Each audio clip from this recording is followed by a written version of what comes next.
আসসালামু আলাইকুম রহমতুল্লাহ। লেগালাইজেশনের বিষয়ে একটা ভিডিও দিছিলাম যে যারা বিশেষ করে ফরাসি জাতীয়তার আবেদন করেন তাদেরকে বিভিন্ন সময় প্রিফেকচার থেকে বার্থ সার্টিফিকেট লেগালাইজেশনের জন্য বলে, কিন্তু একটা সময় মেইল করার পরে দেখা যায় যে ফরাসি দূতাবাস বন্ধক দিত না। এই বিষয়টা অনেকটা সহজ হয়েছে। এই বিষয়ে ভিডিও দেওয়ার পরে বাইরের শহর থেকে অনেকেই যোগাযোগ করতেছেন। দেখা যাচ্ছে যে অনেকের আসা যাওয়া সমস্যা হয়। তো আমার কাছে মনে হইলো এটা অনলাইনে যদি আপনাদেরকে দেখাই দেই, ছোট্ট একটা কাজ, এটাই আপনারা করলে আপনাদের সমাধান পেয়ে যাবেন। আপনি ফিল আপ করে দিলে পরের দিনই একটা লিঙ্ক দিয়ে দেন, যে লিঙ্কের ভিতরে ঢুকে আপনার বার্থ সার্টিফিকেট, আপনার আপস্তিল এবং ট্রান্সলেটে তিনটা দেওয়ার পরে তারা ভেরিফাই করে এরপরে সরাসরি যাওয়ার জন্য আপনার অন্তর্ভুক্ত ডেটটা দিয়ে দেয়। দেখুন, এই মূলত হইল এই লিঙ্কটা ভালো করে দেখুন। এই লিঙ্কটা মূলত আপনারা যদি সার্চ করেন গুগলে গিয়ে এই লিঙ্কটা টাকা করবেন, তারপরে এই দেখেন এখানে নো কন্টাক্টে আসছে। হ্যাঁ, বলো শুনছি।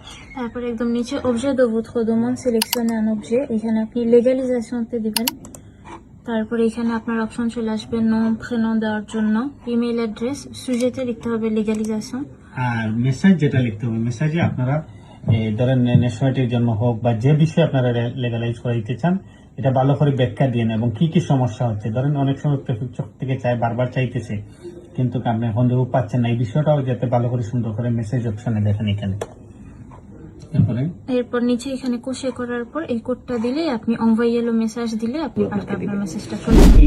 এই ফর্মটা ফিল আপ করার পরে যখন আপনি পাঠিয়ে দিবেন, এর পরের দিন বা পরের দিনই বা 2-4 দিনের ভিতরেই আপনার একটা লিঙ্ক দিবে, যেটা আমি শুরুতেই বলছিলাম। লিঙ্কে আপনি এটা পাঠিয়ে দিলে এরপরে যাওয়ার জন্য ডেট দেয়। যাওয়ার জন্য যখন ডেট দিবে, আপনি নিজে না গেলেও হবে, বাংলাদেশে আপনার যে কাউকে ঢাকায় অবস্থিত ফরাসি দূতাবাসে পাঠিয়ে দিবেন। ওনার অরিজিনাল পাসপোর্ট নিতে বললেন এবং ওনার নামে আপনি একটা পারমিশন লেটার লিখে অরিজিনাল পাঠিয়ে দিতে হবে। লেটারটা আপনি লাপোস্টে অথবা ডিএইচএলে অরিজিনাল পাঠিয়ে দিন, সে সাইন এবং ডেট দিয়ে।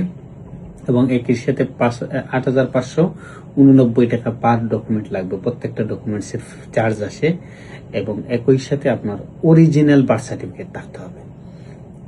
ট্রান্সলেট কপি হইলেও অসুবিধা নাই, আপস্তিল কপি হইলেও অসুবিধা নাই, কিন্তু মূল যে বার্থ সার্টিফিকেট এটা অরিজিনাল হইতে হবে। মূলত লেগালাইজ কিন্তু মূল বার্থ সার্টিফিকেটের উপরে করে না, মূলত আপস্তিলের উপরেই করে।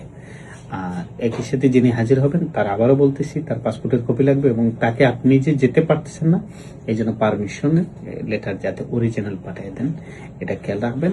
এবং আরেকটা খুশির বিষয়, জানি না এটা কতটুকু ঠিক থাকবে বা সবার ক্ষেত্রে হচ্ছে কিনা এটা পুরোপুরি বলতে পারতেছি না, তারপরে যে কেউ একজনের আমরা করলাম এবং অনেকেই পাইছে। এই যে স্কুল সার্টিফিকেটের বিষয়, যেটা আগে দেখা যায় যে অনেকের স্কুল সার্টিফিকেট চাই, তো এই জিনিসটা চাচ্ছে না, এটা খুবই পজিটিভ একটা দিক। ধন্যবাদ সবাইকে।